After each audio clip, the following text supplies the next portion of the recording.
Hello बच्चों, एक बार फिर से बहुत बहुत स्वागत है आपका अपने चैनल कक्षा गणित में। बच्चों, आज आप लोग पढ़ेंगे सरल रेखाएं मानी स्ट्रेट लाइंस। यहां पर एक्सरसाइज होगी 10.1 मतलब पहली एक्सरसाइज। ठीक है, इससे पहले वाले वीडियो में हमने आपको इंट्रोडक्शन दिया है। इस एक्सरसाइज का पूरा इंट्रोडक्शन इससे पहले वाले वीडियो में हमने दिया है। और बाय द वे, अब तक आपने अगर नहीं पढ़ा है तो डिस्क्रिप्शन में लिंक दिया गया है, प्रेस करके उसको आप जरूर पढ़ लें, क्योंकि आधी प्रॉब्लम तो आपकी बेसिक पढ़ने से ही कंप्लीट हो जाएगी। ठीक है, तो आज हम बड़े आराम से 10.1 एक्सरसाइज के सारे प्रश्नों को हल करेंगे। ठीक है, वीडियो को लाइक जरूर कर दें, चैनल पर नए आए हैं तो चैनल को सब्सक्राइब कर लें। और फिर इसके बाद एक्सरसाइज 10.1 के एक एक करके सारे प्रश्नों को हल करेंगे। पहला प्रश्न है, लिखा है कार्ती तल में एक चतुर्भुज खींचना है। कार्ती तल में क्या करना है? चतुर्भुज खींचना है। इसके शीर्ष हमें यहां पर दिए गए हैं और फिर इसके बाद में उस चतुर्भुज का हमें क्षेत्रफल ज्ञात करना है। बिल्कुल आसान से तरीके से लगाना है। देखो, पहला क्वेश्चन है, यहां पर मान लेते हैं चतुर्भुज जो है उसके शीर्ष का नाम नहीं दिया है। मान लेते हैं ए बी सी डी आपका एक चतुर्भुज है। माना ए बी सी डी एक चतुर्भुज है। ए बी सी डी एक चतुर्भुज है जिसके शीर्ष हमें यहां पर दिए गए हैं, जिसके शीर्ष दिए गए हैं। देखो कितने शीर्ष दिए गए हैं। पहला शीर्ष दिया गया है -4,5 और इसके बाद दूसरा शीर्ष दिया है 0,7। तीसरा शीर्ष दिया गया है 5,-5 और चौथा शीर्ष यहां पर दिया गया है -4,-2। ये हमें चारों शीर्ष दिए गए हैं। अब यहां पर हमें पहले अपने ग्राफ पेपर पे इसको बनाना है। ठीक है, ग्राफ पेपर पे इसको बनाना है। कैसे बनाओगे? देखो, एक तो सबसे पहला काम करते हैं, हम ऊर्ध्वाधर रेखा खींचते हैं और एक ये क्षैतिज रेखा खींचते हैं। मतलब यहां पर हम एक ग्राफ पेपर को 4 भागों में बांट देते हैं इस प्रकार। ठीक है, फर्स्ट क्वाड्रेंट, सेकेंड, थर्ड और फोर्थ, चतुर्थांशों में इसको हम पेपर को बांट लेंगे। फिर इसके बाद देखो, यहां पर इस बिंदु को पहले प्लॉट करोगे -4,5। यहां पर कह सकते हो कि ये एक्स अक्ष पर चली गई दूरी देखो ऋणात्मक है, -4 लिखा है ना। ये एक्स अक्ष की धनात्मक दिशा है, ये एक्स अक्ष की ऋणात्मक दिशा है। तो यहां पर देखो 4 इकाई चलोगे एक्स अक्ष की ऋणात्मक दिशा में, तो 1 2 3 और ये 4। इसके बाद 5 लिखा है, ये प्लस का लिखा है, इसका मतलब वाई अक्ष की धनात्मक दिशा में 5 इकाई दूरी चलना है। तो यहां देखो 1 2 3 4 और ये बिंदु आपका 5, मतलब इसको हम कहेंगे -4,5। ये बिंदु आपका ए बिंदु हो गया। ठीक, कितनी बात ठीक है। इस बिंदु को बना दो भैया 0,7 को कैसे बनाओगे? देखो x बराबर 0, मतलब x पर न तो इधर चलना है ना इधर चलना है, ना धनात्मक दिशा में जाना है ना माइनस वाली दिशा में ना प्लस वाली दिशा में। केवल y अक्ष की प्लस वाली दिशा में 7 इकाई चलना है। तो ऊपर की ओर ये है y अक्ष की धनात्मक दिशा, तो यहां पर कितना चलना है? 7 इकाई चलना है। तो देखो यहां पर देख, पहला 1, ये 2, ये 3, ये 4 और ये 5, ये 6 और ये हमारे पास 7 हो जाएगा। इसको हम लिख दें 0,7। ये बिंदु हमारे पास B है। इसके बाद ये देखो 5,-5 बनाना है। 5 प्लस है तो इसका मतलब x अक्ष की धनात्मक दिशा में 5 इकाई जाना है। 1 2 3 4 5 इकाई। ठीक है, और फिर माइनस का 5 लिखा है, इसका मतलब y अक्ष की ऋणात्मक दिशा में 5 इकाई जाना है। तो y अक्ष की ऋणात्मक दिशा नीचे है। तो 1 2 3 4 5 ये बिंदु हमारे पास 5,-5 कहलाएगा। इसको हम C नाम दें, C। ठीक, और इसके बाद -4,-2, तो -4 का मतलब देखो x अक्ष की ऋणात्मक दिशा में 4 इकाई जाना है। 1 2 3 4 ऋणात्मक दिशा में 4 इकाई और फिर ऋणात्मक y की ऋणात्मक दिशा में 2 इकाई नीचे की ओर, तो 1 2। यहां पर हमें लिख देना है -4,-2। ये -4,-2 हो गया। इन सभी बिंदुओं को आपस में अगर मिला दें तो एक चतुर्भुज बन जाएगा। देखो इसको इससे मिला दो। फिर इसके बाद में B को C से मिलाना है। देखो BC ये हो गया, B को C से मिलाने से एक ये हो गया। फिर इसके बाद में यहां पर देखो ये C को D से मिला दो, यहां पर CD ये हो गया और ये इसको इससे मिला दो। ठीक है, इस प्रकार से देखो चतुर्भुज तो बन गया। ठीक, आपको बिल्कुल एकदम पटरी पेंसिल से अच्छा बनाना है ना, अपने स्केल से बनाना है तो आपको बिल्कुल सीधी सारी रेखाएं जाएंगी, है ना। अभी हो सकता है थोड़ा बहुत कुछ गड़बड़ सा लग रहा हो, कोई बात। ऐसे बनाने का तरीका आपको पता चल गया, वो आप फिर अपना अच्छे से बना ले। ठीक है, अब इसके बाद इसका हमें क्षेत्रफल भी ज्ञात करना है, इसका क्षेत्रफल ज्ञात करना है। तो इसके क्षेत्रफल ज्ञात करने के लिए बिल्कुल एक सीधा और सिंपल तरीका है कि आप इस चतुर्भुज को दो त्रिभुजों में बांट दें। देखो यहां से अगर इसको हम यहां पे ऐसे देखो बिगाड़ खींच ले इस तरीके, ठीक है, इस तरीके से खींच ले, तो यहां पर एक त्रिभुज हो गया ABC, इसका क्षेत्रफल निकाल सकते हो। एक त्रिभुज हो गया ADC, एक इसका क्षेत्रफल निकाल सकते हो, फिर दोनों को जोड़ दो तो चतुर्भुज का क्षेत्रफल हो जाएगा। एकदम सिंपल सी बात है ना। तो चलो यहां पर हम सबसे पहला काम करेंगे, चतुर्भुज का क्षेत्रफल ज्ञात करने के लिए यहां लिख दें चतुर्भुज ABCD का क्षेत्रफल। इसका क्षेत्रफल ज्ञात करने के लिए क्या लिखेंगे, हम लिखेंगे त्रिभुज ABC का क्षेत्रफल, त्रिभुज ABC का क्षेत्रफल प्लस त्रिभुज ADC का क्षेत्रफल, ACD चाहे ADC लिख दो एक ही बात है, का क्षेत्रफल। ठीक, बस दोनों त्रिभुजों का क्षेत्रफल अलग से पहले ज्ञात करो, फिर दोनों को जोड़ दो। तो सबसे पहला काम करेंगे, त्रिभुज ABC का क्षेत्रफल निकाल लो। ABC का क्षेत्रफल बता दो भाई, त्रिभुज का क्षेत्रफल। चलो पहले तो हम यहां पर फॉर्मूला लिख देते हैं। त्रिभुज का क्षेत्रफल बराबर क्या होता है, यहां पर त्रिभुज का क्षेत्रफल बराबर, यहां नीचे लिख दें, थोड़ी जगह बड़ा होता है ना जी फॉर्मूला। क्या होता है, त्रिभुज का क्षेत्रफल बराबर होता है 1/2, फिर लिखेंगे x1/2 minus y3 plus x2/3 minus y1 plus x3/1 minus y2। ये होता है त्रिभुज का क्षेत्रफल। ठीक है, तो यहां से देखो 1/2 आपका ज्यों का त्यों। अब इन पर आपको क्या करना है, देखो ये पहला बिंदु है, ये इसको हम मानेंगे x1/1, इसको x2/2 और इसको x3/3। ठीक है, इनको यहां पर मान लिख के इसको हल करेंगे तो इस त्रिभुज का क्षेत्रफल हमें मिल जाएगा। यहां पर देखो ऐसे कर लिया करो, इसको हम मानेंगे x1/1, इसको यहां लिख दें x2/2 और यहां इसको लिख दें x3/3। ठीक, याददाश्त के लिए आप ऐसा कर सकते हो, कोई समस्या वाली बात नहीं। तो x1 को हम क्या लिखेंगे, देखो -4, ये है ना x1 -4, तो x1 को हम -4 लिख दें। y2 माइनस y3, y2 को क्या लिखेंगे, देखो y2 को हम 7 लिखेंगे, माइनस y3 को हम -5 लिखेंगे, तो माइनस माइनस ये देखो प्लस का 5 हो जाएगा। ठीक है, प्लस x2 देखो कितना है, 0 है, तो यहां लिख दें +0, फिर ब्रैकेट में y3 माइनस y1 को क्या लिखोगे, -5 लिखोगे, माइनस y1 को 5 लिखेंगे। ठीक है, प्लस x3 देखो कितना है, 5 है, तो यहां पर +5 लिख दें। y1 माइनस y1 को हम लिखेंगे 5 माइनस y2 को लिखेंगे 7। लो भैया हो गया काम, इसको हल कर लो, त्रिभुज का क्षेत्रफल निकला, यहां निकल के आएगा कितना, 1/2। यहां देखिए 7 5 12 और 12 चौको 48। ठीक है, इतना ठीक है। इसके बाद देखो 0 का मल्टीप्लाई, ये तो पूरा 0 हो जाएगा। यहां देखिए 2 से इसको 5 को 7 से घटाओगे, माइनस का 2 बचेगा, माइनस का 2 में 5 का गुणा माइनस का 10 लिखना है। ठीक, 5 दूनी 10।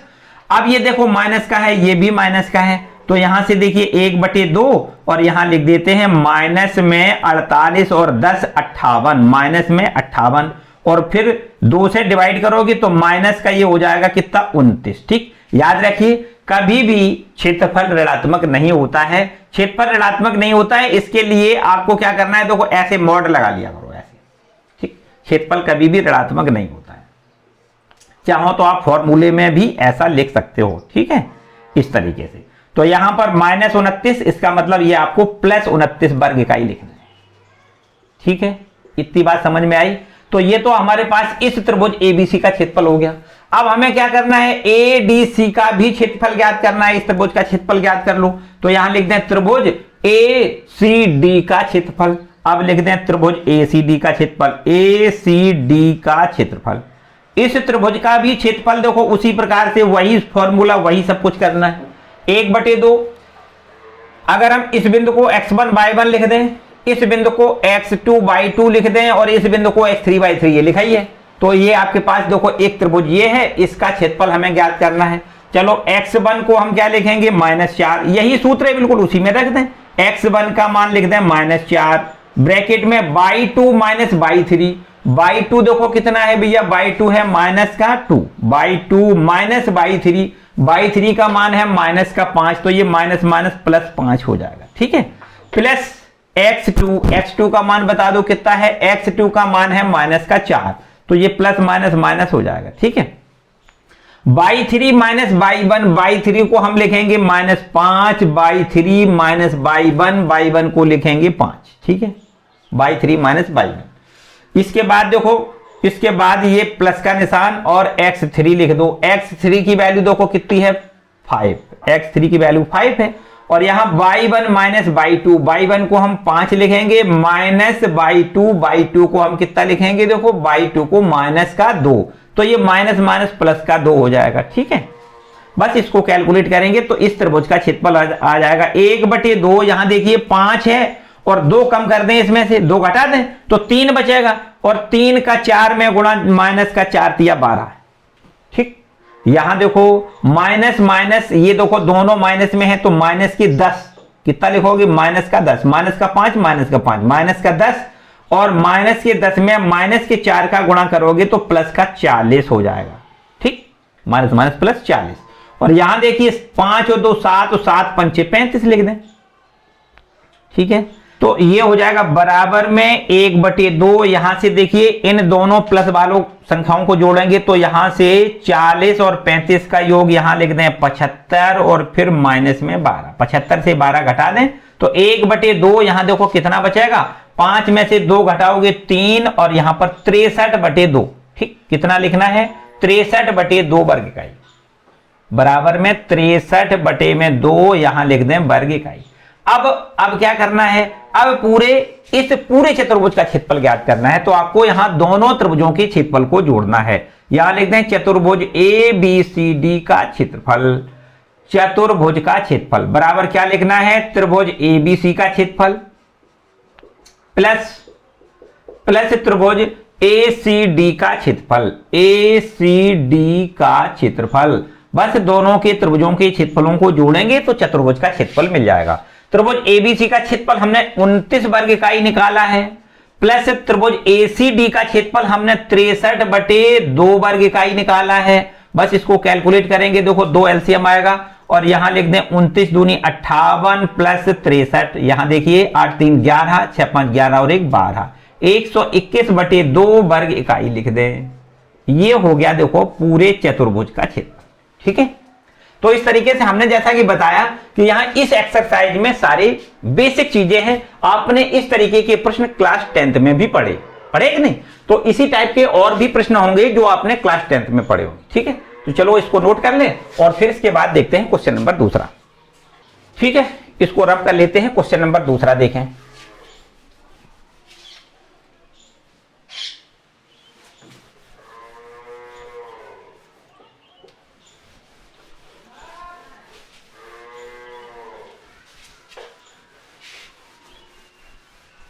देखिए दूसरा क्वेश्चन क्या है, दूसरा क्वेश्चन लिखा है 2a भुजा के समबाहु त्रिभुज का आधार बाई अक्ष के अनुदिश इस प्रकार है कि आधार का मध्य बिंदु मूल बिंदु पर है। क्या कहा गया है, आधार का मध्य बिंदु मूल बिंदु पर है, और कहा गया है कि त्रिभुज के शीर्ष बता दो। देखो यहां भी बिल्कुल सिंपल सी बात, जैसा कि हमने बताया कि इस एक्सरसाइज में अधिकतर चीजें आपको पिछली क्लासों में पढ़ाई गई हैं, वो सारी बातें हैं। यहां पर देखो इस प्रकार से समबाहु त्रिभुज बनाओ, देखो ध्यान दें, एक्स अक्ष ये है, वाई अक्ष ये है। एक ऐसा समबाहु त्रिभुज बनाना है जिसकी 2a भुजा है, प्रत्येक भुजा कितनी है 2a, और वो उसका आधार है वो बाई अक्ष के अनुदिश बनाना है, ये है ना बाई अक्ष, इसके अनुदिश इसका आधार बनाना है। और आधार का जो मध्य बिंदु है, क्या कहा है सवाल में, आधार का जो मध्य बिंदु है वो उसको आपको कहां बनाना है, मूल बिंदु पर बनाना है। आधार का मध्य बिंदु कहां बनाना है, मूल बिंदु पर, ठीक। इस प्रकार से हमें यहां देखो, इस प्रकार से देखो हम एक ये देखिए हमने एक समबाहु त्रिभुज की रचना करी, समबाहु त्रिभुज की रचना की। इसमें ये आधार है और आधार का जो मध्य बिंदु है उसको हमने मूल बिंदु पर बनाया, A B और ये C, ABC आपका एक समबाहु त्रिभुज है, इसकी प्रत्येक भुजा प्रश्न के अनुसार 2a है। यहां से यहां तक AC 2a है, AB 2a है और BC भी 2a है। तो यहां पर आपसे पूछा गया है A शीर्ष के निर्देशांक बताओ, B शीर्ष के निर्देशांक बताओ और C शीर्ष के निर्देशांक बताओ। देखो कितनी सिंपल सी बात। कैसे करना है एक बार फिर से समझें। आपका ABCD दिया गया समबाहु त्रिभुज है जिसकी प्रत्येक भुजा प्रश्न के अनुसार 2a है और इसका जो आधार है, ये आधार कहां पर है? y अक्ष पर। y अक्ष है ना जी, y अक्ष पर इसका आधार है और आधार का जो मध्य बिंदु है वो मूल बिंदु पर है। आधार का मध्य बिंदु ये कहां है? देखो मूल बिंदु पर है ना। तो यहां से यहां तक ये पूरी दूरी 2a है, तो हम कह सकते हैं कि ये ऊपर ये आपकी a हो जाएगी, ये नीचे भी आपकी a हो जाएगी, तभी तो आपका ये मध्य बिंदु होगा। ठीक, o बिंदु है जो मूल बिंदु, वो आपका मध्य बिंदु है इस पूरी AC आधार का। AC 2a है, इसका आधा ये आधा ये, ठीक है। और इसी प्रकार देखो हम कह सकते हैं कि ये भी भुजा हमारी 2a है, ये भुजा इसको भी हम 2a लिख दें।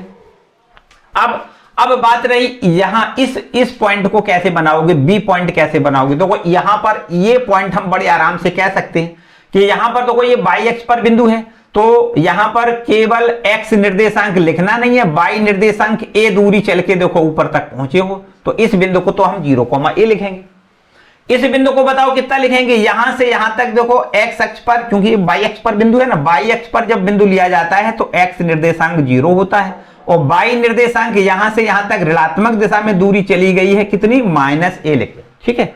तो इस शीर्ष को हम कहेंगे 0, -a, शीर्ष को कहेंगे 0, a, जबकि B शीर्ष के निर्देशांक हमसे और पूछे गए। यही तो बात है। तो B शीर्ष के निर्देशांक अगर हम ये माने कि यहां से यहां तक की दूरी ये h है, तो इसके निर्देशांक h, 0 हो जाएंगे। पक्की बात है। अब जरूरत केवल h की है, हम h का मान कैसे ज्ञात करें? देखो ऐसे ज्ञात कर, h का मान ऐसे भी ज्ञात कर सकते हैं कि यहां से हम देखें, अगर यहां से AOB में समकोणीय त्रिभुज AOB में अगर हम पाइथागोरस प्रमेय लगा दें, पाइथागोरस प्रमेय से अगर यहां से पाइथागोरस प्रमेय लगाएं तो आप बड़े आराम से कहोगे ये 90 अंश का कोण है, इसका मतलब ये कर्ण है। तो कर्ण का वर्ग बराबर लंब का वर्ग प्लस आधार का वर्ग, कर्ण का वर्ग शेष दोनों भुजाओं के वर्गों के योग के बराबर होता है। मतलब AB का स्क्वायर बराबर में AO का स्क्वायर प्लस OB का स्क्वायर। यहां देखिए इसको हम 2a लिखेंगे क्योंकि यहां से A से B तक की दूरी 2a है, तो आपको लिखना है 2a का स्क्वायर बराबर में a का स्क्वायर प्लस OB, हमें ये निकालनी है। OB को हमने क्या लिखा है? h लिखा है ना, तो यहां लिख दें h का स्क्वायर। यहां देखिए 4a स्क्वायर, इसको a स्क्वायर को इधर ले आओगे, a स्क्वायर माइनस का हो जाएगा बराबर यहां h स्क्वायर लिख दें, तो h स्क्वायर बराबर यहां मिलेगा 3a स्क्वायर, जबकि h बराबर हो जाएगा √3a।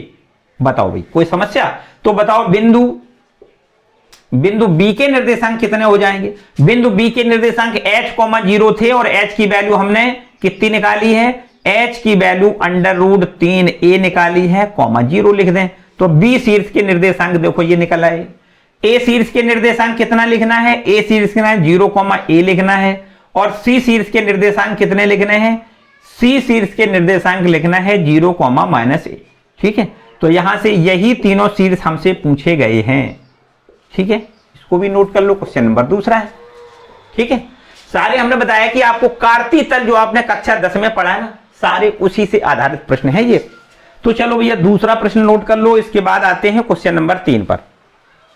तो चलिए बच्चों क्वेश्चन नंबर तीसरा देखते हैं, इसको रब कर लें। क्वेश्चन नंबर तीसरा देखो,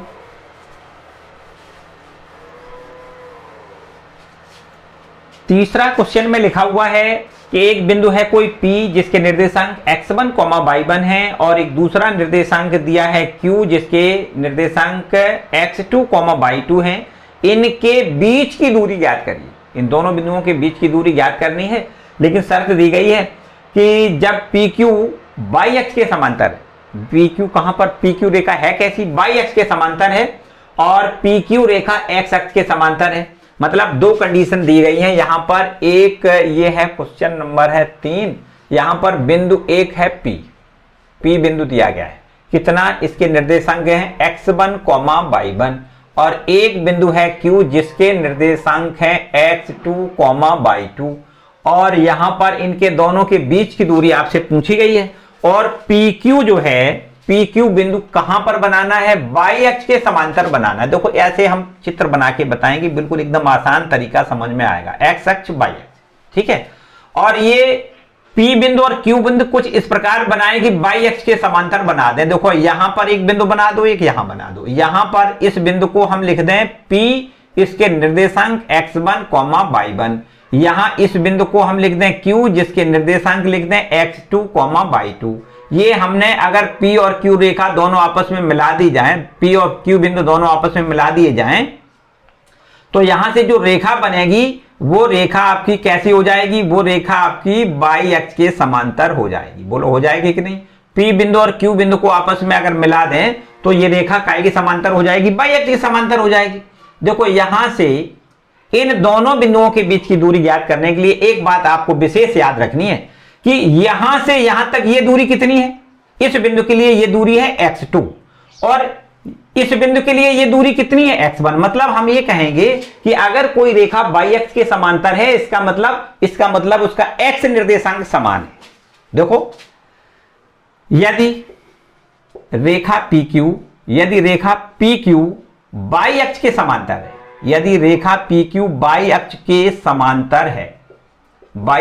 समांतर है, तब निश्चित रूप से हम ऐसा कह सकते हैं कि x1 और x2 दोनों बराबर होंगे, क्योंकि यहां से यहां तक की दूरी x2 है और यहां से यहां तक की दूरी यहां x1 है, तो ये है तो बराबर, ये दूरी तो बराबर है। तो मतलब x1 और x2 दोनों क्या है, बराबर हैं। इन दोनों बिंदुओं के बीच की दूरी PQ बराबर कैसे ज्ञात करी जाती है, आपको पता है। दो बिंदुओं के बीच की दूरी बराबर सूत्र होता है √x1 माइनस x2 का whole square plus y1 minus y2 का होल स्क्वायर बराबर में √ यहां देखो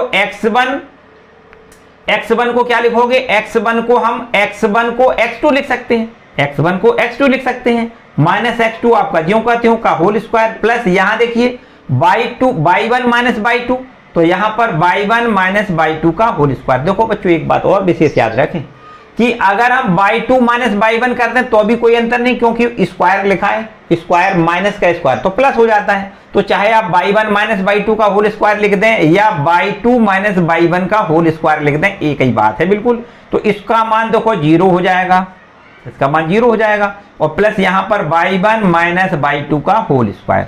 अब यहां से देखो वर्ग से वर्गमूल खत्म हो जाएगा, तो आपको यहां पर y1 माइनस y2, ये P और Q के बीच की दूरी कितनी मिलेगी, y1 माइनस y2। अगर इस बिंदु को यहां लिख दें, इसको यहां लिख दें, तो आंसर में y2 माइनस y1 आ जाएगा। एक ही बात है, कतई कोई परेशान ना हो, ठीक। ज्यादा वही मोड लगा दो, ठीक है, क्योंकि दूरी ऋणात्मक होती नहीं है। इसलिए आपको क्या करना है कि अगर इस बिंदु को यहां और इस बिंदु को यहां लिखोगे तो ये y2 माइनस y1 आंसर आएगा, कतई परेशान ना हो, ठीक है। चलिए इसके बाद इसी प्रश्न में एक और प्रश्न जुड़ा हुआ है कि अगर PQ रेखा है वो x अक्ष के समांतर है, तो यहां से दूसरा पार्ट देखो इसका, PQ रेखा x अक्ष के समांतर बनानी है। ये x अक्ष है, ये y अक्ष है, यहां पर P लिख दें, यहां पर Q लिख दें। ये P बिंदु है जिसके निर्देशांक x1 y1 है, ये Q बिंदु है, इसके निर्देशांक हैं x2 y2, ठीक है। इनके दोनों के बीच की दूरी आपसे पूछी गई है। तो बच्चों एक बात देखो, अब ध्यान से समझो, यहां से ये देखो क्या है, ये क्या है, ये y अक्ष और ये भी y है। इस यहां पर अगर देखो ये दूरी है x1 और ये दूरी है y1, तो देखो ध्यान दें इस बिंदु के निर्देशांक x1 y1 होंगे। यहां से यहां तक ये दूरी है x2, ये पूरी दूरी कितनी है x2, और यहां से यहां तक ये दूरी कितनी है y2, तो इस बिंदु के निर्देशांक x2 y2 होंगे। चित्र से भी आप देख सकते हो कि y1 और y2 जस्ट बराबर है, ठीक है। यहां पर आप ऐसा लिख दें कि यदि रेखा y अक्ष के समांतर है, यदि रेखा PQ, ऐसा लिख दें, यदि रेखा PQ y अक्ष के समांतर है, सॉरी y अक्ष नहीं x अक्ष, ये x अक्ष है ना, यदि रेखा PQ x अक्ष के समांतर है तो y1 और y2 दोनों समान होंगे। यदि रेखा PQ x अक्ष के समांतर है, इसका मतलब y1 और y2 दोनों समान हैं। तब दोनों बिंदुओं के बीच की दूरी अर्थात पी क्यू बराबर अंडर रूट वही फॉर्मूला x1 माइनस x2 का whole up square plus y1 minus y2 का होल स्क्वायर। तो यहां से देखो x1 माइनस x2 का होल स्क्वायर आप ज्यों का त्यों लिख दें, जबकि y1 को हम y2 लिख सकते हैं y2 माइनस y2 का होल स्क्वायर, तो ये देखो 0 हो जाएगा। तो यहां से इन दोनों बिंदुओं के बीच की दूरी आपको कितनी मिलेगी, x1 माइनस x2 का होल स्क्वायर, वर्ग से वर्गमूल कैंसिल कर दें तो PQ बराबर हमें कितना मिल जाएगा, x1 माइनस x2। ये ठीक है, हमने बताया कि या तो आप x1 माइनस x2 भी लिख सकते हैं या x2 माइनस x1 भी लिख सकते हैं, एक ही बात, ठीक है। तो चलिए ये हो गया क्वेश्चन नंबर 3। इसके बाद आते हैं क्वेश्चन नंबर 4 पर, इसको रब कर लें, नोट कर लो भाई, ठीक है। चलो क्वेश्चन नंबर 4 देखो।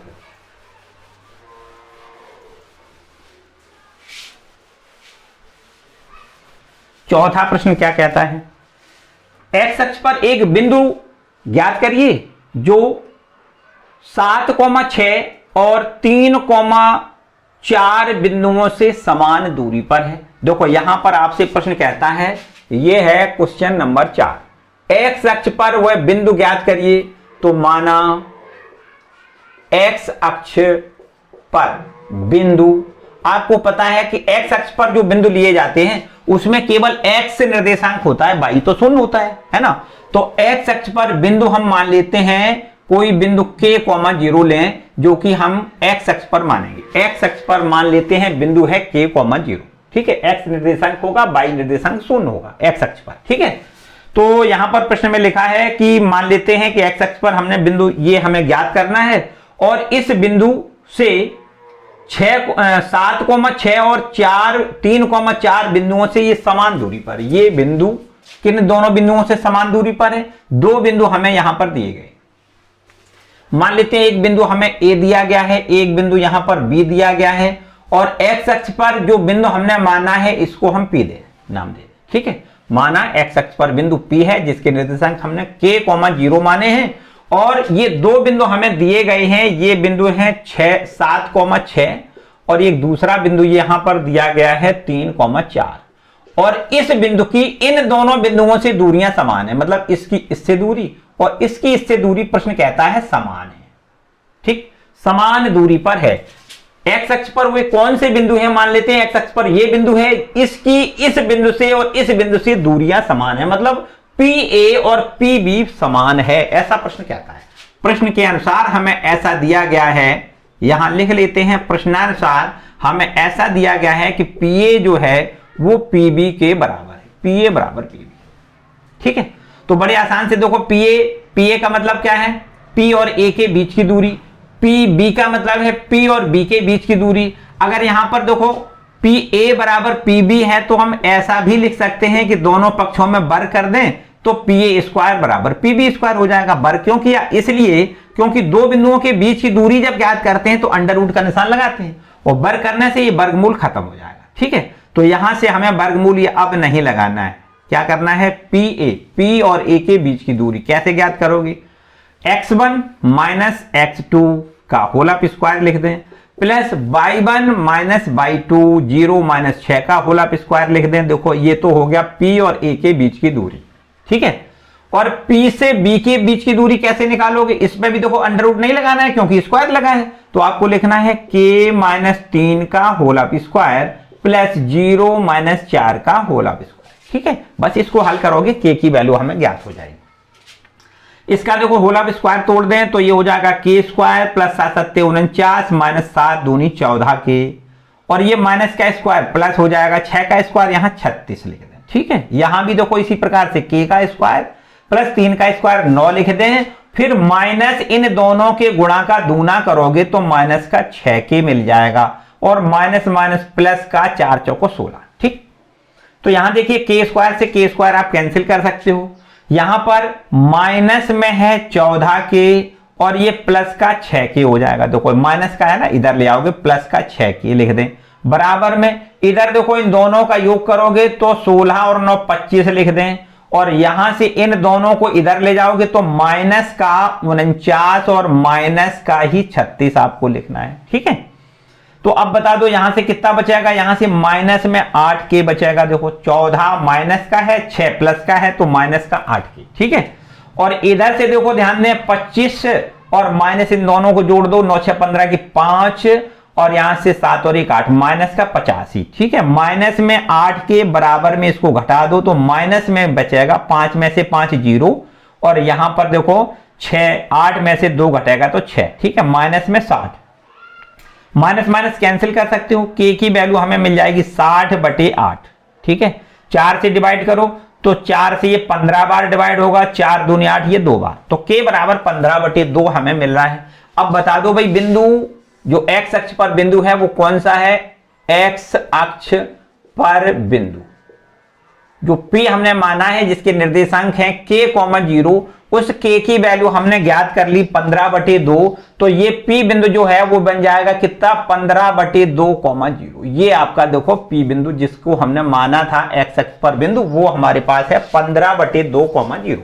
इस 15/2, 0 बिंदु की इस बिंदु से और इस बिंदु से समान दूरी होगी। अगर आप चाहो तो P से A की दूरी निकाल लो, P से B की दूरी निकाल लो, बराबर बराबर निकले, ठीक, कंप्लीट। तो इस तरीके से क्वेश्चन नंबर 4 कंप्लीट होता है भैया, इसको नोट कर लें। अब आते हैं क्वेश्चन नंबर 5 पर, चलो इसको रब कर लेते हैं। क्वेश्चन नंबर 5 पर आते हैं। क्वेश्चन नंबर 5 देखो क्या लिखा हुआ है। क्वेश्चन नंबर 5 में है रेखा की ढाल बतानी है। क्या करना है, रेखा की ढाल बतानी है। लिखा है ढाल ज्ञात करिए जो मूल बिंदु और एक बिंदु है P जिसके निर्देशांक है 0,-4 तथा एक बिंदु है B जिसके निर्देशांक है 8,0 बिंदुओं को मिलाने वाली रेखा खंड के मध्य बिंदु से जाती है, ऐसा प्रश्न कहता है। देखो थोड़ा सा समझना पड़ेगा हमें प्रश्न में क्या दिया गया है। ऐसा कहा गया है कि एक कोई आपको, देखो हम चित्र से बताएं तो आपको ज्यादा अच्छा समझ में आएगा। एक्स अक्ष ये है, वाई अक्ष ये है। आपके पास कोई एक बिंदु है P जिसके निर्देशांक दिए गए हैं 0,-4। यहां आप 0,-4 को अगर यहां पर ट्रेस करना चाहें तो x पर ना इधर जाना है ना इधर जाना है, केवल y अक्ष की ऋणात्मक दिशा में 4 इकाई नीचे आना है। देखो 2 3 और ये 4, ये बिंदु हमें 0,-4, ये देखो ये बिंदु मिल जाएगा 0,-4। ये बिंदु क्या है, इसको P यहां पर नाम दिया गया, ठीक है। और एक दूसरा बिंदु है 8,0, तो x अक्ष पर 8 इकाई चलना है। देखो 1 2 3 4 5 6 7 8 इकाई चल के यहां पर 8,0 ये B बिंदु है जिसके निर्देशांक 8,0 लिख लें भाई, ठीक है। अब इन दोनों बिंदुओं को मिला दें, इन दोनों बिंदुओं को मिला दें। देखो इस तरीके से दोनों बिंदुओं को मिला दें तो दोनों बिंदुओं को मिलाने वाली जो रेखा PB है उसका मध्य बिंदु यहां पर है। मान लेते हैं मध्य बिंदु ये C है, ठीक। प्रश्न कहता है कि दोनों बिंदुओं को मिलाने वाली रेखा के मध्य बिंदु से और मूल बिंदु से मिलाने वाली रेखा। देखो मूल बिंदु को मध्य बिंदु से मिलाने वाली ये रेखा है, इस रेखा की प्रवणता आपसे पूछी गई है, OC रेखा की प्रवणता आपसे पूछी गई, ठीक है। एक बार फिर से समझें, प्रश्न कहता है कि एक बिंदु है 0,-4, एक बिंदु है 8,0, इन दोनों को मिलाने वाली रेखा के मध्य बिंदु और मूल बिंदु को मिलाने वाली रेखा की प्रवणता ज्ञात करिए। प्रवणता कहें या ढाल कहें एक ही बात है। ये आपसे ढाल OC रेखा की ढाल पूछी गई है, ठीक है। तो एक काम करते हैं, यहां पर सबसे पहला काम तो यह है कि इस C बिंदु के निर्देशांक निकाल लो, मतलब रेखा BP के मध्य बिंदु C के निर्देशांक निकाल लो। यहां लिख दें रेखा BP के मध्य बिंदु, BP के मध्य बिंदु C के निर्देशांक आप पहले निकालो भाई। कैसे निकालोगे, आपको पता है किसी भी रेखा के मध्य बिंदु के निर्देशांक क्या होते हैं। यहां हम देखो फॉर्मूला लिख देते हैं, x1 + x2/2 और y1 + y2/2। x निर्देशांक जो यहां लिखा जाएगा वो आपका x निर्देशांक कहलाएगा और x निर्देशांक होता है x1 + x2/2 और ये y निर्देशांक जो होता है वो होता है y1 + y2/2। तो यहां सिंपल सी बात है, यहां देखो एक बिंदु ये x1 y1, ये x2 y2। x1 को 0 लिख दें, प्लस में 8/2 और y निर्देशांक ज्ञात करोगे तो माइनस में 4 प्लस में 0 बटे में 2। तो यहां इस तरीके से इस बिंदु C के निर्देशांक हमें 4 -2 मिल जाएंगे। कितने मिल जाएंगे? 4 -2। अब तो यहां तक कोई समस्या नहीं है ना। अब हमें क्या करना है? OC रेखा की प्रवणता ज्ञात करनी है, ढाल ज्ञात करनी है। तो यहां लिख दें रेखा।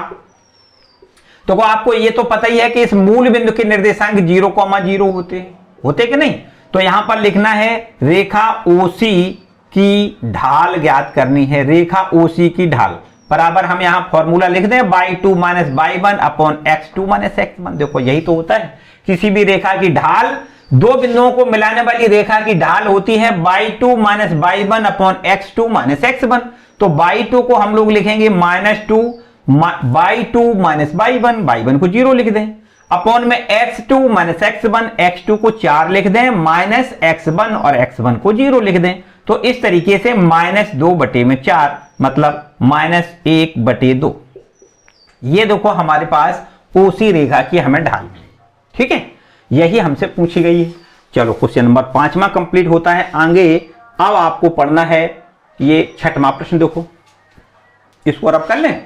6वां प्रश्न देखो, अभी आप देख सकते हो कि यहां पर जो भी आपने पढ़ा है वो सब कुछ आपने कार्तीय तल में पढ़ा होगा। बस ढाल केवल हमने अभी इस प्रश्न में जो ढाल बताई है, ढाल एक नया शब्द हो गया। बाकी आपने मध्य बिंदु के निर्देशांक, किसी रेखा के मध्य बिंदु के निर्देशांक, दो बिंदुओं को मिलाने वाली रेखा के बीच की दूरी, ये सब कुछ आपने क्लास 10th में पढ़ा है। ठीक है, चलो आते हैं क्वेश्चन नंबर 6 में। लिखा है पाइथागोरस प्रमेय के प्रयोग बिना बतलाइए, मतलब पाइथागोरस प्रमेय का प्रयोग नहीं करना है और हमें यह बताना है कि ये 3 बिंदु दिए गए हैं कि समकोण त्रिभुज के शीर्ष हैं, ये हमें प्रूव करके दिखाना है। तो यहां पर ये है क्वेश्चन नंबर 6वां। देखो ध्यान दें, एक बिंदु हमें दिया गया है 4, -4। कितना है? 4,4 4,4 एक शीर्ष है, एक बिंदु है। दूसरा बिंदु दिया गया है 3,5, एक तीसरा बिंदु दिया गया है -1,1 -1,-1 यहां पर हमें ऐसा दिखाना है कि ये एक समकोणीय त्रिभुज के शीर्ष हैं। तो पहले तो आप ये बता दो कि ये त्रिभुज इन तीनों बिंदुओं को मिलाने से त्रिभुज बनता है या नहीं। अगर बनता है तो निश्चित रूप से त्रिभुज का क्षेत्रफल निकालें और त्रिभुज का क्षेत्रफल 0 नहीं निकलेगा। यदि त्रिभुज का क्षेत्रफल 0 निकलता है तो हम ये कहेंगे कि इनसे त्रिभुज नहीं बल्कि एक सीधी रेखा प्राप्त होगी, संरेख बिंदु कहलाएंगे। ये तीनों बिंदु संरेख कहलाएंगे। तो यहां पर सबसे पहला काम हम त्रिभुज का क्षेत्रफल निकाल लेते हैं। मान लेते हैं कि ये बिंदु आपका एक A है, ये बिंदु कोई B है और ये बिंदु है C। तो यहां लिख दें बिंदुओं A B C को मिलाने से जो त्रिभुज बनेगा उसका क्षेत्रफल निकालें। पहले बिंदुओं A B C, A, B, C ऐसे लिख दें।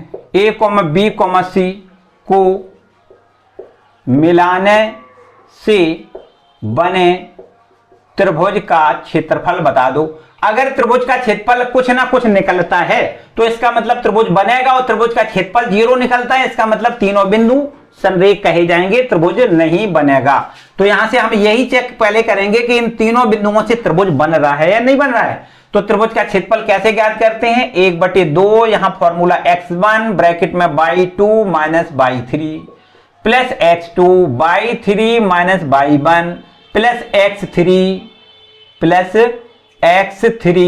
y1 - y2। इसका हम यहां पर देखो प्रयोग करेंगे। चलो यहां आते हैं 1/2। ये बिंदु x1 y1, ये x2 y2, ये x3 y3। By the way अगर आपको भूल भटक होती है तो यहां आप लिख सकते हो x1 y1, यहां लिख दें x2 y2 और यहां लिख सकते हो x3 y3। आप यहां लिख सकते हो, कोई समस्या वाली बात नहीं। ठीक है, तो 1/2 और यहां x1 को हम कितना लिखेंगे? 4 लिखेंगे। फिर ब्रैकेट में y2 - y3, y2 को हम 5 लिखेंगे, y2 - y3 को -1 लिखना है। तो माइनस माइनस प्लस का 1 हो जाएगा। ठीक है, अब यहां पर प्लस x2 देखो कितना है, x2 प्लस में 3 लिख दो। फिर y3 - y1, y3 को हमें लिखना है -1, y3 - y1 कितना है देखो 4 है। ठीक है, प्लस x3 को कितना लिखना है, -1 लिखना है।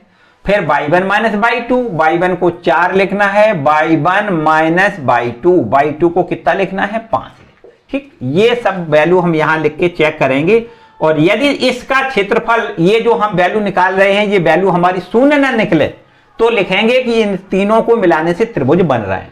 अब फिर ये देखना है कि त्रिभुज बन रहा है तो कैसा बन रहा है, मतलब समकोणी है या नहीं, ये चेक करके बाद में देखना है। पहले तो ये देखना है कि इन तीनों को मिलाने से त्रिभुज बन रहा है या नहीं। तो यहां देखो 4 गुणे 5 और 1 को जोड़ के यहां 6 मिल जाएगा। यहां 3 गुणे -5 लिख दें, -1 गुणे 4 में से 5 घटाएंगे, -1 लिख दें। ठीक, यहां देखिए 1/2, 6 चौको 24 लिख दो, माइनस में 3 पंचे 15 लिख दें, माइनस माइनस प्लस का 1 लिख दें। ठीक है, तो बराबर में 1/2। यहां देखिए 25 में से इस 15 को घटा दें तो 10, और 10 में 2 का भाग कर दें तो कितना यहां लिखोगे, 5 वर्ग इकाई इसका क्षेत्रफल निकल रहा है। इसका मतलब इन तीनों बिंदुओं को मिलाने से त्रिभुज बन रहा है। ठीक है, अतः त्रिभुज ABC बनेगा, या ये कहें कि अतः तीनों बिंदुओं को मिलाने से एक त्रिभुज की रचना हो रही है। अतः तीनों बिंदुओं A, B व C को मिलाने से त्रिभुज प्राप्त होगा। ठीक, अब त्रिभुज हमें प्राप्त तो हो रहा है, लेकिन वो त्रिभुज समकोणी होगा, ये सिद्ध करके दिखाना है। तो समकोणी कब होता है, आपको हमने बताया कि अगर ये, जैसे मान लेते हैं कि ये आपके पास एक त्रिभुज है, इसका नाम है ABC। ध्यान से समझें, इसका नाम क्या है, ABC है। ठीक है, अगर ये ABC त्रिभुज समकोणी त्रिभुज है तो AB की प्रवणता निकालो, BC की प्रवणता निकालो, AC की प्रवणता निकालो। यदि AB और मतलब कोई दो रेखाओं की प्रवणताओं का गुणनफल ऋण 1 आता है तो इसका मतलब उसमें एक कोण वो 90 अंश का कहलाएगा। मतलब 90 अंश का कोण तभी होता है जब ये रेखा और ये रेखा, इन दोनों रेखाओं के बीच का कोण यदि 90 अंश है तो इसकी प्रवणता और इसकी प्रवणता का गुणनफल ऋण 1 होना चाहिए। अगर ये कोण 90 है तो इसकी प्रवणता और इसकी प्रवणता का गुणनफल 90 होना चाहिए। मतलब किसी न किसी दो रेखाओं की प्रवणताओं का गुणनफल अगर -1 आता है तो हम कहेंगे कि ये त्रिभुज आपका समकोणी है। ठीक है, क्योंकि हमें पाइथागोरस प्रमेय से नहीं लगाना, प्रश्न में मना किया गया है कि पाइथागोरस प्रमेय का हमें प्रयोग नहीं करना है। भाई जब अगर पाइथागोरस प्रमेय का प्रयोग करना होता तो हम ए और बी के बीच की दूरी निकालते, ए और सी के बीच की दूरी निकालते और बी और सी के बीच की दूरी निकालते। फिर एक कोई दूरी जो बड़ी आती उसका स्क्वायर अन्य दोनों के वर्गों के योग के बराबर हम अगर प्रूव करके दिखा देते तो कह सकते थे कि ये त्रिभुज हमारा समकोणी है। लेकिन हमसे कहा गया है कि पाइथागोरस प्रमेय का प्रयोग नहीं करना है। हमें क्या करना है, बिना पाइथागोरस प्रमेय के ये दिखाना है कि ये समकोणी त्रिभुज है। तो यदि ये समकोणी है तो हम प्रवणताओं का गुणनफल ऋण 1 के बराबर निकालेंगे। ठीक, AB की प्रवणता निकालो, यहां लिख दो रेखा AB की प्रवणता। रेखा AB की प्रवणता आपको पता है, रेखा AB की प्रवणता को अगर हम M1 नाम दे दें तो बता दो भाई AB की प्रवणता कैसे ज्ञात करोगे। A बिंदु ये है, B बिंदु ये है, दो बिंदुओं को मिलाने से जो रेखा बनती है उसकी प्रवणता ज्ञात करने का फॉर्मूला होता है y2 minus y1 upon x2 minus x1। बोलो होता है कि नहीं होता है। तो यहां से देखिए y2 है 5 माइनस 4 लिख दें, 5 माइनस 4 लिख दें अपॉन में x2 माइनस x1। x2 कितना है, x2 है 3, x2 माइनस x1 कितना है 4 है। तो यहां आप देख सकते हो कि 5 में से 4 घटाओगे 1 और यहां 3 में से 4 घटाओगे तो ऋण 1। तो यहां पर इस प्रकार से M1 बराबर -1 हमें प्राप्त हो रहा है। ठीक है, अब आगे देखो, आगे AC की प्रवणता और निकाल लें। यहां लिख दें रेखा AC की प्रवणता। रेखा AC की प्रवणता निकालो, इसकी प्रवणता को हम M2 नाम दे। क्या दे दें, M। देखो यहां पर ये बिंदु हमने लिखा है 4,4, इस बिंदु को हमने 3,5 लिखा है, इस बिंदु को हमने -1,-1 लिखा है। ठीक है कि नहीं। अब AC की प्रवणता निकालो तो कैसे निकालोगे, देखो वही बिल्कुल फॉर्मूला लगाना है y2 minus y1 upon x2 minus x1। तो y2 कितना है -1 -1 माइनस का 4 बटे में लिखना है x2 माइनस x1, -4 -1 -4 -1 -4। तो ऊपर आप देख सकते हो -5, नीचे भी देखो -5 माइनस माइनस कैंसिल, 5 बटे 5 मतलब 1। m2 की वैल्यू 1 हो गई। अब देखो भाई m1 गुणा m2 करके देखो, m1 की वैल्यू कितनी है -1 है, m2 की वैल्यू कितनी है 1 है। तो यहां इन दोनों का गुणनफल ऋण 1 हो गया कि नहीं हो गया? हो गया ना। तो इसका मतलब सीधी बात है कि AB रेखा और AC रेखा लंबवत है, अतः AB रेखा लंब है AC पर, यह पक्की बात हो गई। और यदि ये लंब है इसका मतलब ये 90 का कोण हो गया, और 90 का कोण होने पर हम कह सकते हैं कि ये त्रिभुज हमारा समकोणीय है। एक कोण 90 होने पर त्रिभुज समकोणीय होता है।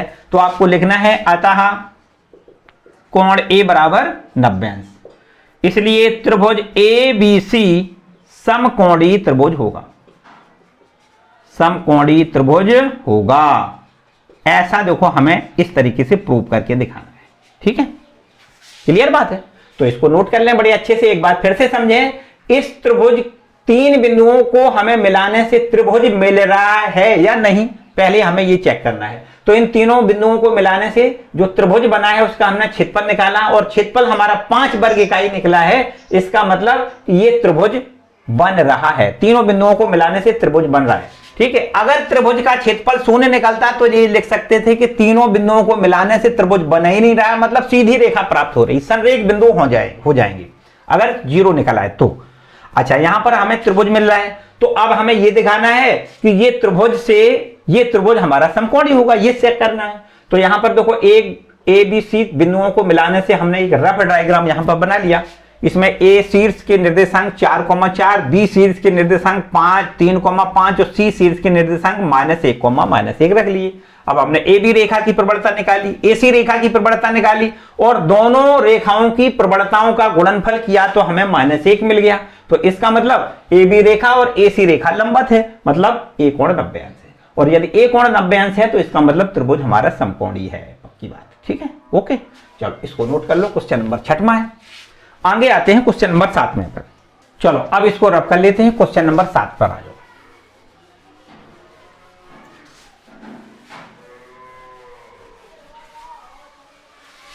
देखो 7वां प्रश्न क्या है। 7वां प्रश्न कहता है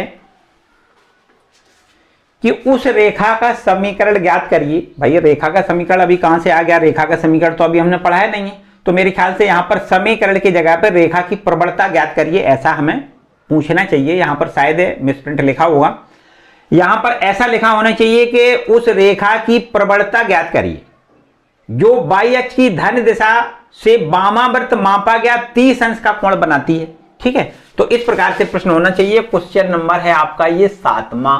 क्या कहता है कि y अक्ष की धनात्मक दिशा से वामावर्त मापा गया 30 अंश का कोण बनाने वाली रेखा की प्रवणता ज्ञात करिए। यहां पर हालांकि प्रश्न में समीकरण ज्ञात करिए ऐसा लिखा हुआ है, तो अभी फिलहाल समीकरण की बात हम यहां पर नहीं बताएंगे, क्योंकि समीकरण इससे आगे वाले टॉपिक में आएगा, उसको हम बताएंगे। तो फिलहाल हमें यहां पर एक ऐसी रेखा की प्रवणता ज्ञात करनी है जो y अक्ष की धनात्मक दिशा से वामावर्त मापा गया 30 अंश का कोण बनाती है। देखो ध्यान दें, एक चित्र से समझ लेते हैं। x अक्ष ये है, y अक्ष ये है। कोई रेखा ऐसी खींचो कि जो y अक्ष की धनात्मक दिशा से 30 अंश का कोण बना जाए, ठीक है ना, वामावर्त मापा गया 30 अंश का कोण। देखो इस प्रकार से एक रेखा बना, ये y अक्ष है, y अक्ष की धनात्मक दिशा देखो ये हो गई, और वामावर्त दिशा में मापा गया ये कोण 30 अंश हमें दिया गया है, ठीक, ये कोण 30 अंश का दिया गया है। और इस रेखा की हमसे ढाल पूछी गई है, या ये कहें प्रवणता पूछी गई है। वैसे तो प्रश्न में तो समीकरण लिखा है, लेकिन समीकरण अभी हम यहां पर नहीं बताएंगे, क्योंकि समीकरण के लिए हमें फॉर्मूला अभी हमने आपको नहीं पढ़ा है, ठीक है। तो ये हमारे पास कोई मान लेते हैं PQ रेखा है, इसकी हमें प्रवणता या ढाल ज्ञात करनी है, ठीक है। तो किसी रेखा की ढाल तो हम तब ज्ञात कर सकते हैं जब ये x अक्ष से उसका झुकाव पता हो, उसका x अक्ष से ये झुकाव पता हो। तो यहां से बड़े आसान से देखो ये 30 अंश का कोण है, यहां पर ये शीर्षाभिमुख कोण होगा, इसलिए ये भी कोण 30 अंश का होगा। और ये मूल बिंदु पर x अक्ष और y अक्ष 90 अंश पर कोण पर काटती हैं, तो ये 90 अंश का कोण होगा। तो अब बता दो ये कोण कितना होगा। तो आप कह सकते हो कि ये कोण जो होगा वो 90 + 30 होगा। बहुत आसान सी बात है, क्योंकि ये कोण बहिष कोण है। किसी भी त्रिभुज का अगर बहिष कोण बनाया जाता है तो ये बहिष कोण का मान अंतः अभिमुख कोणों के योग के बराबर होता है। इन दोनों कोणों के योग के बराबर ये कोण होता है। तो यहां पर ये देखो त्रिभुज है, इसकी इस भुजा को आगे बढ़ाया गया, इसलिए इस कोण को हम बहिष कोण कहेंगे। और इस बहिष कोण का मान इन दोनों कोणों के योग के बराबर होगा। 90 + 30 = 120।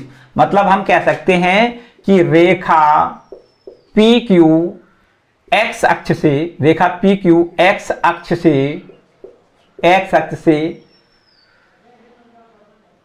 थीटा कोण, ऐसा लिख दें, यदि रेखा PQ x अक्ष से थीटा कोण बनाती है तब थीटा बराबर होगा कितना? थीटा बराबर होगा 90 + 30, अर्थात थीटा बराबर हो जाएगा 120 अंश। अब कोई रेखा अगर x अक्ष से 120 अंश का कोण बनाती है तो उसकी ढाल कितनी होती है? ढाल को हम tan थीटा कहते हैं। मतलब उसकी प्रवणता कहें या इसको हम कह दें ढाल कितनी होगी, तो आपको लिखना है ढाल बराबर tan थीटा, और थीटा का मान 120 है। तो tan 120 का मान आपको बताना है। बता दो भैया कितना होता है। अगर आपको याद ना हो तो ऐसे कह सकते हो 90 + 30। ठीक है, 90 + 30 120 होता है। और tan 90 + थीटा बराबर होता है -cot थीटा, होता है कि नहीं? बराबर -cot थीटा, मतलब cot 30, और cot 30 का मान √3 होता है। तो इस तरीके से हम यहां कह सकते हैं कि इस रेखा PQ की जो ढाल है वो कितनी होगी? -√3। ठीक है, इसका समीकरण हमने इससे आगे वाली एक्सरसाइज में इसका हम समीकरण भी बताएं। ठीक है, उसके लिए एक प्रतिबंध और होना चाहिए कि ये ढाल पता होनी चाहिए और ये पता होना चाहिए कि रेखा किस बिंदु से जा रही है। वो अगली वाली एक्सरसाइज में उस टाइप के प्रश्न है। ठीक है, तो फिलहाल आप यहां पर इतना ही इसको कंप्लीट करेंगे। ठीक है, आगे आते हैं क्वेश्चन नंबर 5 में, पर इसको नोट कर लें। और क्वेश्चन नंबर 8वां है x का वह मान ज्ञात करिए जिसके लिए बिंदु ये संरेख है। तो ये भी देखो सिंपल सा काम है। 3 बिंदु अगर संरेख हैं तो इसका मतलब भी हमने जब इससे पहले बेसिक वाला वीडियो पढ़ाया था उसमें भी हमने आपको बताई थी बात कि अगर 3 बिंदु संरेख होते हैं तो उसके लिए क्या प्रतिबंध होता है। क्वेश्चन नंबर है ये 8वां, और इसमें एक बिंदु हमें यहां पर दिया गया है। देखो यहां पर हमसे x की वैल्यू पूछी गई है। ठीक है, एक बिंदु है x, -1, दूसरा बिंदु है 2, 1, और यहां तीसरा बिंदु दिया गया है 4, 5। ये 3 बिंदु हमें देखो दिए गए। ठीक है, और ये तीनों बिंदु कैसे हैं? तीनों बिंदु संरेख हैं, ऐसा प्रश्न में कहा गया है। तीनों बिंदु संरेख हैं। अगर ये तीनों बिंदु संरेख हैं तो x का मान बताओ। तो देखो एक बात बड़े आराम से हमें पता है कि अगर ये मान लेते हैं पहला बिंदु A है, दूसरा बिंदु कोई B है और तीसरा बिंदु C है, और ये तीनों बिंदु A, B, C कैसे हैं? एक ही रेखा में है, संरेख हैं। तो इसका मतलब ये है, अतः यहां पर हमें पता है कि रेखा, अगर तीनों बिंदु संरेख हैं तब रेखा AB की प्रवणता, रेखा AB की ढाल कह दें, प्रवणता कह दें, एक ही बात है। तो रेखा AB की ढाल बराबर रेखा BC की ढाल होगी, रेखा BC की ढाल होगी। अगर ऐसा होता है कि AB की प्रवणता और BC की प्रवणता समान हो जाए तो तीनों बिंदु संरेख हम कहते हैं। ये संरेख होने का प्रतिबंध है। रेखा ABC मतलब एक ही रेखा में, तीनों बिंदु एक ही रेखा में तभी हो सकते हैं जब A को B से मिलाएं और AB रेखा की जो प्रवणता होगी वही B को C से मिलाने पर जो BC रेखा होगी उसकी प्रवणता, दोनों की प्रवणता समान आ जाए तो हम कहेंगे ABC तीनों बिंदु संरेख है। ठीक है, तो यहां पर हम इन दोनों बिंदुओं की प्रवणता पहले निकालेंगे। सूत्र हमें पता ही है क्या होता है, दो बिंदुओं को मिलाने से जो रेखा बनती है उसकी प्रवणता होती है y2 - y1 upon x2 - x1। ठीक है, और बिल्कुल वही फॉर्मूला यहां लगाना है। इनको x1 y1, इसको x2 y2 इसको मान लें, तो ये भी उसी प्रकार से आपको यहां भी y2 - y1 upon x2 - x1 ये फॉर्मूला यहां लगा। ठीक, एक ही बात है। तो यहां देखिए x1 y1 x2 y2, y2 ये है, y1 ये है, इसमें से इसको घटा दो, इसमें से इसको घटा दो। ठीक है, y2 का मतलब 1 - y1, -1 माइनस प्लस 1 हो जाएगा। ठीक है, by two minus by one, minus का है ना तो माइनस माइनस प्लस हो जाएगा, और x2 माइनस x1 मतलब 2 माइनस x। यहां पर देखो x1 by one, x2 by two, तो बाई टू में से बाई वन घटा दो मतलब 5 में से 1 घटा दो, और 4 में से 2 घटा दो, 4 माइनस 2 लिख दो, सिंपल सा काम है। तो यहां से देखो 1 और 1 2 बटे में 2 माइनस x लिखोगे बराबर इधर देखो कितना, इतना, ये 5 में से 1 घटाओगे यहां 4 लिखना है, और ये 4 में से 2 घटा के यहां पर 2 लिखना है, ठीक है। 2 से यहां 2 बार आप कैंसिल कर सकते हो, और 2 एकम 2, 2 एकम 2, 1 बार कैंसिल हो जाएगा। 1 का इधर गुणा x, सॉरी 1 का जब गुणा 1 में करोगे तो 1 बराबर 2 माइनस x, या इधर ले आओ x बराबर 2 माइनस 1, x बराबर, ठीक, यही हमसे पूछा गया था, x का मान बताओ, ठीक है। इसको भी नोट करो, क्वेश्चन नंबर 8 है ये। चलो आगे बढ़ते हैं क्वेश्चन नंबर 9 पे। देखो 9वां प्रश्न में क्या कहता है, लिखा है दूरी सूत्र का प्रयोग किए बिना दिखलाइए कि बिंदु, ये 4 बिंदु दिए गए हैं समांतर चतुर्भुज के शीर्ष है। देखो इसके लिए भी एक ट्रक है, चलो इसको रब कर लेते हैं। क्वेश्चन नंबर 9वां देखो, दूरी का सूत्र हमें अप्लाई नहीं करना है, प्रश्न में रोक दिया गया है कि दूरी का सूत्र हमें अप्लाई नहीं करना है, और दूरी के सूत्र का प्रयोग बिना किए हमें यह दिखाना है कि ये चारों बिंदु एक समांतर चतुर्भुज के शीर्ष है। देखो यहां पर हमें एक समांतर चतुर्भुज बना लेते हैं, एक समांतर चतुर्भुज पहले बना लेते हैं, ठीक है। और यहां पर इसको इस प्रकार इसके नामकरण कर दें, ये ए बिंदु है, ये बी है, ये सी है और ये डी है। ये समांतर चतुर्भुज के चारों शीर्ष हमें दिए गए हैं। पहला एक शीर्ष है -2, -1, एक दूसरा शीर्ष है 4, 0, यहां पर एक तीसरा शीर्ष दिया गया है 3, 3, और इसके बाद चौथा शीर्ष के निर्देशांक -3, 2 हमें दिए गए हैं। आपसे पूछा गया है कि दूरी का सूत्र का हमें प्रयोग नहीं करना है और समांतर चतुर्भुज को हमें यहां सिद्ध करके दिखाना है।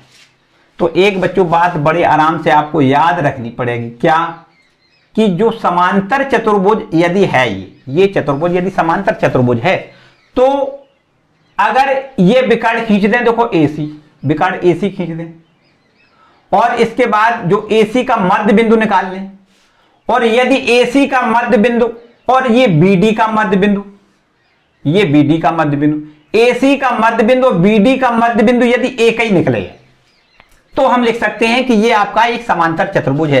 मतलब AC का मध्य बिंदु निकालें, विकर्ण AC का मध्य बिंदु निकालें, जितना निकले उतना ही BD का मध्य बिंदु निकले, मतलब एक ही बिंदु निकले, एक ही बिंदु पर ये प्रतिच्छेद करते हैं। ऐसा प्रमेय होता है कि समांतर चतुर्भुज के विकर्ण सदैव एक बिंदु पर ही प्रतिच्छेद करते हैं, ठीक है। ऐसा नहीं है मध्य बिंदु पर ही प्रतिच्छेद करते हैं, ऐसा नहीं है कि इसका प्रतिच्छेद बिंदु, इसका जैसे बात करें कोई अलग तरीके की, जैसे यहां पर आपका ये भी आपका एक चतुर्भुज है।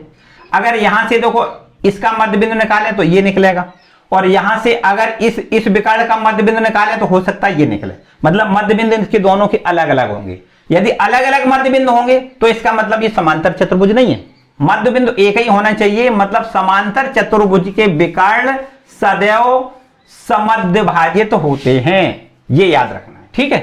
तो यहां पर आपको लिखना है विकर्ण, क्या लिखना है, विकर्ण AC के मध्य बिंदु, विकर्ण AC के मध्य बिंदु निकाल लो भैया। AC के मध्य बिंदु के निर्देशांक कितने हो जाएंगे, आपको पता है किसी रेखा के मध्य बिंदु के निर्देशांक x1 + x2 बटे 2, y1 + y2 बटे 2 होते हैं। इतना तो आपको पता ही है, ठीक है। तो यहां से AC के मध्य बिंदु को, ये बिंदु x1 y1, इसको हम x2 y2 नाम दें, तो x1 + x2 मतलब ये भुज और इस भुज को, दोनों भुजों को जोड़ के बटे में 2 करना है। ये भुज है -2 और यहां इसका भुज है 3 और बटे में 2 कर दें। और इसी प्रकार अब दोनों कोटियों को जोड़ के आधा करना है, -1 + 3 बटे 2 करना है, इस प्रकार, ठीक है। तो यहां आप देख सकते हो -2 + 3, तो 1 बटे 2 तो यहां मिल जाएगा। यहां देखो 3 में से 1 घटाना है 2, और 2 बटे 2 मतलब 1। AC के मध्य बिंदु के निर्देशांक 1 बटे 2, 1 मिल रहे हैं। अगर BD के मध्य बिंदु के निर्देशांक भी इतने ही मिलते हैं तो कह सकते हैं कि ABCD समांतर चतुर्भुज है। तो यहां अब BD के मध्य बिंदु के निर्देशांक निकालो, यहां लिख दें विकर्ण BD के मध्य बिंदु, विकर्ण BD के मध्य बिंदु के निर्देशांक, विकर्ण BD के मध्य बिंदु के निर्देशांक बताओ कितने होंगे। BD के मध्य बिंदु के निर्देशांक होंगे, वही बिल्कुल काम करना है। क्या, ये भुज और इस भुज को जोड़ना है, -3 -3 + 4/2, मतलब इस भुज को इस भुज से जोड़ के /2 लिखना है, और इस कोटि को इस कोटि से जोड़ना है, y1 + y2/2। ठीक, भुज प्लस भुज/2 का मतलब क्या हुआ, x1 + x2/2, और कोटि प्लस कोटि/2 का मतलब क्या हुआ, y1 + y2/2। तो यहां इस तरीके से देखो, 4 में से 3 घटाओगे 1, 1/2, और यहां 2/2 मतलब 1। तो यहां आप देख सकते हो कि AC के मध्य बिंदु के निर्देशांक जो भी हमें यहां पर मिले हैं, वही BD विकर्ण के मध्य बिंदु के निर्देशांक भी वही है। इसका मतलब ये निश्चित हो गया कि ये ABCD क्या है, चूंकि यहां लिख दें, चूंकि विकर्ण AC के मध्य बिंदु, विकर्ण AC के मध्य बिंदु बराबर विकर्ण BD के मध्य बिंदु, विकर्ण BD के मध्य बिंदु। अतः ABCD एक समांतर चतुर्भुज होगा, एक समांतर चतुर्भुज होगा। ठीक, यही हमसे प्रूव करवाया था। ठीक है, यहां पर दूरी का सूत्र का प्रयोग नहीं करना है, प्रश्न में ऐसा हमसे कहा गया था। कौन सा नंबर का ये सवाल है, ये है आपका सवाल नंबर है इसका 9वां, है ना, 9वां प्रश्न है। चलो इसको भी नोट करें। अब आते हैं क्वेश्चन नंबर 10वें पर। ठीक है, इसको रब कर लें। क्वेश्चन नंबर 10वां देखो, तो क्वेश्चन नंबर 10वां है, x अक्ष और 3, -1 और 4, -2 बिंदुओं को मिलाने वाली रेखा के बीच का कोण ज्ञात करिए। ये है क्वेश्चन नंबर 10वां। देखिए बिल्कुल बेहद आसान प्रश्न है। 10वां प्रश्न लिखा है, x अक्ष और इन दोनों बिंदुओं को मिलाने वाली रेखा के बीच का कोण बताइए। देखो एक असली में ये पहले रेखा खींच दें हम। कौन सी रेखा, जो 3, -1 व 3, -1 व 4, -2 से जो रेखा जा रही होगी वो रेखा पहले खींच लें, और वो रेखा कुछ इस प्रकार से देखो आप खींच सकते हो। देखो ध्यान दें, x अक्ष और ये y अक्ष। ठीक है, यहां से पहला ये बिंदु है 3, -1। 3 तो इस x अक्ष की प्लस वाली दिशा में चलना है, और y अक्ष की ऋणात्मक वाली दिशा में 1 इकाई आना है। तो ये बिंदु आपको 3, -1 लिखना है। इसके बाद ये देखो 4, -2, यहां पर x अक्ष की धनात्मक दिशा में 4 इकाई और y अक्ष की ऋणात्मक दिशा में हमें यहां पर 2 इकाई चल के यहां ये बिंदु बनाना है। इसको 4, -2 लिख सकते हैं। ठीक है, इसका नाम हम A और इसका नाम हम B दे रहे हैं। ठीक है, प्रश्न आपसे ये कहता है कि इन दोनों बिंदुओं को, ध्यान दें, इन दोनों बिंदुओं को और x अक्ष देखो लिखा है, x अक्ष और इन दोनों बिंदुओं को मिलाने वाली रेखा के बीच का कोण बताइए। मतलब इन दोनों बिंदुओं को मिला दें और इसको इस प्रकार से खींच दें। ठीक है, तो x अक्ष के साथ ये देखो कोण बना है। इन दोनों बिंदुओं को और x अक्ष को x अक्ष ये दोनों बिंदुओं से मिलाने वाली जो रेखा है वो x अक्ष को किस कोण पर काट रही, मान लेते हैं थीटा कोण पर काट रही है। ठीक है, तो यही कोण हमसे प्रश्न में पूछा गया है। ठीक है, x अक्ष तथा इन दोनों बिंदुओं को मिलाने वाली रेखा के बीच का कोण, ये कोण आपसे पूछा गया है, ये वाला कोण। ठीक है, इतना प्रश्न है समझो। ठीक है, प्रवणता तो नहीं पूछी गई है, यहां पर हमसे पूछा गया है बीच का कोण। बिल्कुल ठीक, थीटा का मान यहां से हमसे पूछा गया। तो आप देख सकते हो कि AB की पहले हम प्रवणता निकाल लें। यहां लिख दें रेखा AB की ढाल निकाल लें। ढाल कहें या प्रवणता कहें, बात एक ही है। क्या होती है प्रवणता? प्रवणता बराबर होता है y2 - y1 upon h2 - x1। तो यहां से आप देख सकते हो, देखो ध्यान दें, x1 y1 h2 y2। y2 को हम लिखेंगे -2 माइनस माइनस प्लस में 1, अपॉन में x2 माइनस x1, 4 माइनस 3, तो ऊपर -1 और नीचे +1, तो यहां से हमें प्रवणता -1 मिल जाएगी। और आपको पता है कि कोई रेखा अगर x अक्ष से धनात्मक दिशा से थीटा कोण बनाती है तो उसकी ढाल को हम tan थीटा लिखते हैं कि नहीं? तो tan थीटा बराबर -1 यहां लिख दें, और tan थीटा बराबर -1 माइनस ज्यों का त्यों 1 को हम tan 45 लिख सकते हैं। tan 45 की वैल्यू 1 होती है। तो यहां पर इसको ऐसे भी लिखा जा सकता है, देखो कैसे, tan 180 माइनस 45 लिख दें, tan 180 माइनस थीटा बराबर -tan थीटा, ठीक है, 45 की जगह थीटा है, तो tan 180 माइनस 45 बराबर -tan 45। तो यहां हम लिख सकते हैं tan थीटा बराबर 180 में से 45 घटाएंगे 135, यहां बचेगा 135।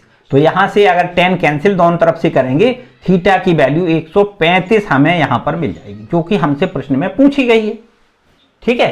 तो x अक्ष और इन दोनों बिंदुओं को मिलाने वाली रेखा के बीच का कोण आपको लिखना है 135, ठीक है। यह है क्वेश्चन नंबर 10वां, ठीक है भाई। वीडियो को लाइक जरूर करें। और अब आगे आते हैं क्वेश्चन नंबर 11वें पर देखें भाई, 11वां क्या प्रश्न है, इसको रब कर लें। क्वेश्चन नंबर 11 देखो,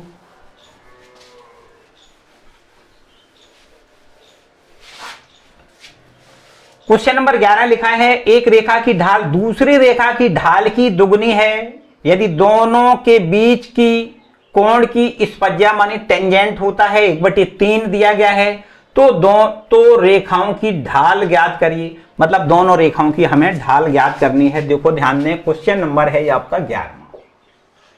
देखो इसमें लिखा है एक रेखा की ढाल दूसरी रेखा की ढाल की 2 गुनी है। तो यहां पर आपको इस प्रकार लिखना है, माना एक रेखा की ढाल बराबर m1 मान लें, ठीक।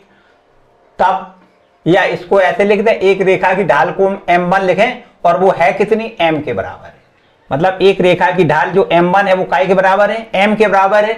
तब दूसरी रेखा की ढाल कितनी हो जाएगी, दूसरी रेखा की ढाल को हम m2 दे दें नाम, और ये है कितनी, पहली वाली की 2 गुनी है, मतलब 2m हो जाएगी, ठीक है। एक रेखा की ढाल अगर m है तो दूसरी रेखा की ढाल को हम क्या लिख दें, 2m लिख दें, सीधी बात है। अच्छा, फिर इसके बाद देखो आगे और कुछ बातें दी गई हैं।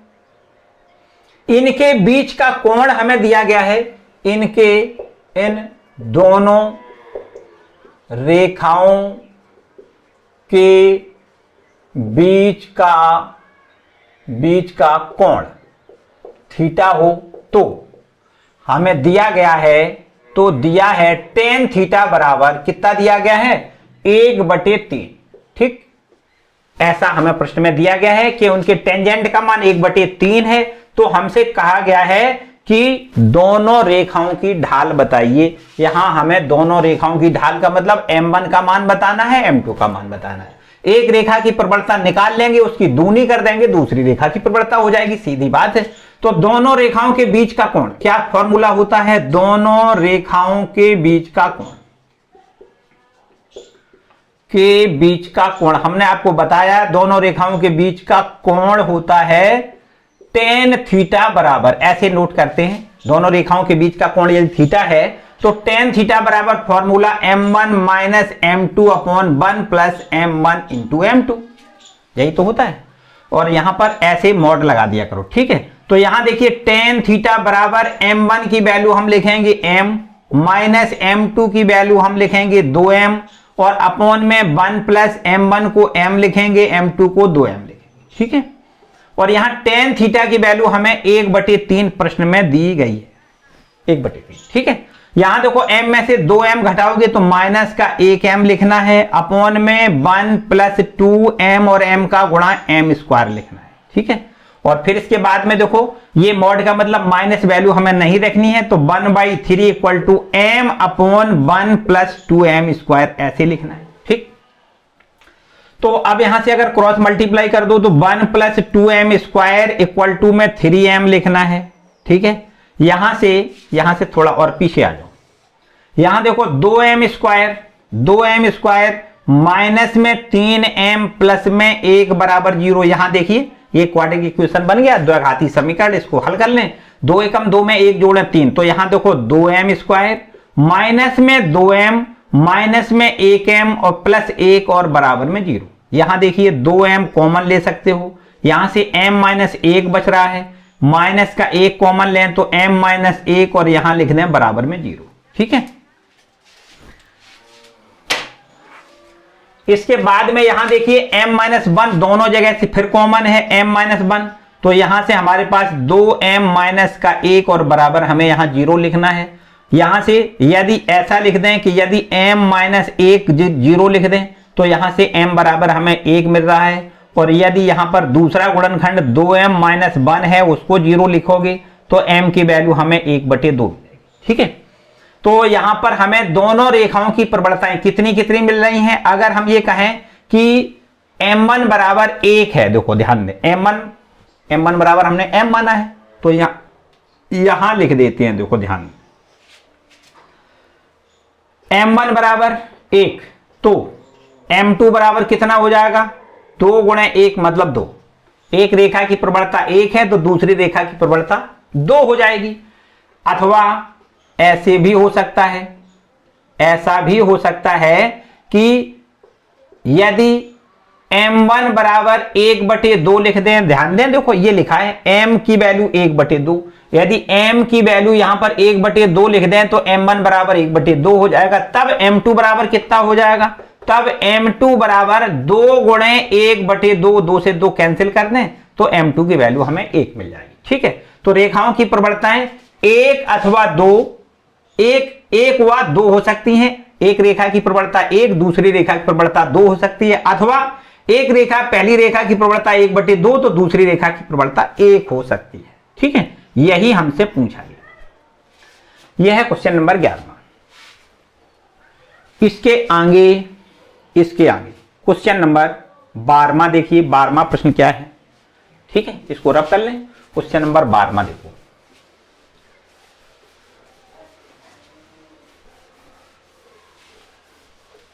बारहवां प्रश्न क्या है, लिखा है एक रेखा x1, y1 और h, k से जाती है। एक रेखा इन दोनों बिंदुओं से जाती है। यदि रेखा की ढाल m है तो दिखाइए इतना। देखो एकदम आसान काम ये भी है। देखो क्या है, इसमें दिया गया है कि रेखा एक है, एक रेखा कोई है वो 2 बिंदुओं से जाती है। पहला बिंदु है x1, y1 और एक दूसरा बिंदु है h, k से जाती है से होकर जाने वाली रेखा की ढाल बताओ भाई। दोनों बिंदुओं से जाने वाली रेखा की ढाल बताओ।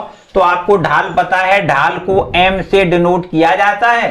फॉर्मूला होता है y2 minus y1 upon x2 minus x1। ठीक है कि नहीं। तो यहां देखिए, यहां पर अगर हम बात करें आपसे m, तो आपका m बना रहने दें, m बराबर तो m रखना है। y2 देखो x1 y1 x2 y2, y2 को हम क्या लिखेंगे, k लिखेंगे। y2 माइनस y1 आपका y1 है, अपॉन में x2 माइनस ये है x2, इसको h लिखोगे। x2 माइनस x1 तो x1 है, ज्यों का त्यों रखें। अब क्रॉस मल्टीपल कर दें तो ये हो जाएगा k माइनस y1 बराबर m इंटू ब्रैकेट में h माइनस x1। यहां आप देख सकते हो हमसे जो प्रश्न में पूछा गया था, वो जो सिद्ध कराया गया था वो यही सिद्ध कराया है। ठीक है, यहां आपको लिखना है प्रूफ, यही हमसे सिद्ध करवाया गया। ठीक है, तो ये हो गया क्वेश्चन नंबर आपका 12वां। अगले 13वें प्रश्न पर आते हैं। 3 बिंदु यहां पर दिए गए हैं और कहा गया है 3 बिंदु एक रेखा पर हैं, मतलब तीनों बिंदु सररेख हैं। तो आपको यहां पर सिद्ध करके दिखाना है a upon H plus B upon K बराबर 1। ये भी आपका देखो बिल्कुल एकदम आसान। यहां पर हमें ऐसा प्रश्न में कहा गया है कि 3 बिंदु एक रेखा पर हैं, इसका मतलब तीनों बिंदु सररेख हैं। कौन कौन से ये बिंदु हैं, यहां पर क्वेश्चन नंबर है 13वां। पहला बिंदु है h, 0 और एक दूसरा बिंदु दिया गया है a, b और यहां तीसरा बिंदु है 0, k। ये तीनों बिंदु एक रेखा पर हैं। यहां लिख दें बिंदु ये एक रेखा पर है। क्या लिख दो, एक रेखा पर है, एक रेखा में हैं, ऐसे लिख दें, एक रेखा पर हैं, एक ही रेखा पर है मतलब संरेख है, सीधी बात है। और अगर एक रेखा पर है इसका मतलब आता आपको यहां, आप देखो दो तरीके हो सकते हैं। अगर ये एक रेखा पर है इसका मतलब इन दोनों को मिलाने से जो रेखा बनेगी उसकी प्रवणता, इन दोनों को मिलाने से जो रेखा बनेगी उसकी प्रवणता आपको बराबर बराबर लिखनी है। संरेख के लिए यही तो प्रतिबंध होता है, तो यहां उससे भी आप कर सकते हो। अथवा एक तरीका यह हो सकता है कि अगर ये तीनों बिंदु संरेख हैं तो इसका मतलब त्रिभुज का क्षेत्रफल बराबर 0 लिख दो, तो अभी आपका काम हो जाएगा। दो मेथड हैं इस प्रश्न के हल करने के, जो भी आप चाहो वो आप अप्लाई कर सकते हो। ठीक है, तो चलो यही कर देते हैं, जो चल रही है बात उसी पर आते हैं। पहला बिंदु ए मान लें, दूसरा बिंदु बी मान लें और तीसरा बिंदु ये सी मान लें। तो यहां लिख दें तीनों बिंदु एक रेखा पर हैं, अतः रेखा ए बी की प्रवणता, रेखा ए बी की प्रवणता कहें या ढाल कहें एक ही बात है। ठीक है, रेखा ए बी की ढाल बराबर रेखा बी सी की ढाल, बी सी की ढाल। ठीक है, इस प्रकार से आपको लिखना है। तो रेखा ए बी की ढाल, रेखा ए बी की ढाल बताओ कितनी होगी, वही फॉर्मूला लिखना है। देखो y2 माइनस y1, y2 है b, y2 माइनस y1 को 0 लिख दें, upon x2 minus x1 a minus h लिख दो भैया। तो यहां बराबर इसकी प्रवणता कैसे ज्ञात कर रहे हो, y2 माइनस y1 मतलब k माइनस b और अपॉन में x2 minus x1 0 minus a, simple बात।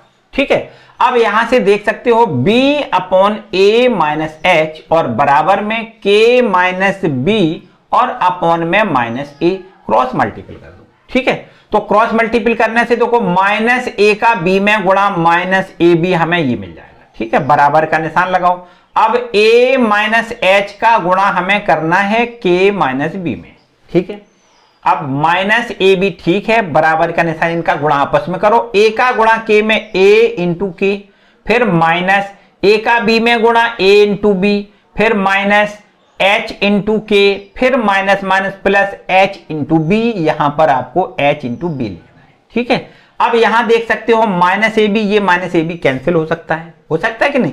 अब आपके पास जो बचा है उसको यहां देखो, ये है a into K plus h into B, a into K plus h into B, और ये माइनस का h के माइनस का है इधर आएगा तो ये प्लस का हो जाएगा h इंटू के। अब यहां h इंटू के से अगर भाग कर दिया जाए तो ऐसे लिखा जा सकता है a into K divided by h into K plus h into B divided by h into K, तो यहां पर हमें 1 मिल जाएगा। इसका हमने दोनों पक्षों में भाग कर दिया।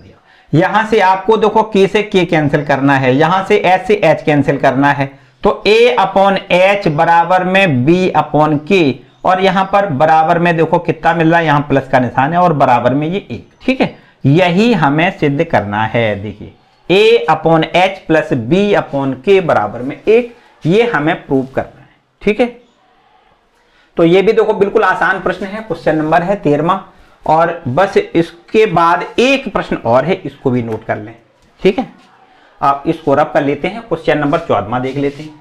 ठीक, अब देखिए अंत में क्वेश्चन नंबर 14वां, यहां पर देखो एक ग्राफ पेपर बना हुआ है और इसमें आपसे पूछा गया है कि वर्ष, जनसंख्या और वर्ष के निम्नलिखित रेखा चित्र पर विचार करना है। रेखा ए बी की ढाल हमसे पहले पूछी गई है, ये आपको यहां पर एक रेखा मिल रही है ए बी, इसकी ढाल हमसे पूछी गई है। देखो जो चित्र में लिखा है, जो चित्र में ये पॉइंट बने हैं उनके बारे में थोड़ी बात समझें।